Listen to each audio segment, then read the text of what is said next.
will give you 10 days. Bayaran mo. Pag bayaran mo, sirahan ko. Wala nang airport. So what? Binayaran na ng Philippine Airlines ang 6 na bilyong pisong utang nito sa gobyerno ng Pilipinas. If you operate an ABS-CBN, tapos manluloko lang kayo ng tao, magswindling kayo, I have to stop you.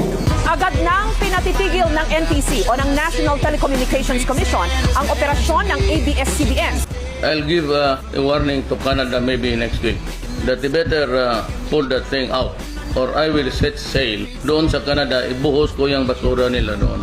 Ibinyahin na po pabalik sa Canada ang tunay-tunalada nilang basura na 6 na taong nakatambak po sa bansa. Sinisingil ako ng 7 billion na lugi nila.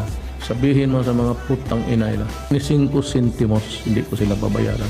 Bibirahin ko sila. Maynila at Manila Water, hindi na nila sisingilin ng gobyerno kung sabi yung bilyong pisong danyo. Gusto ko makita itong mga putang inang mga bilyonaryo na ito sa loob.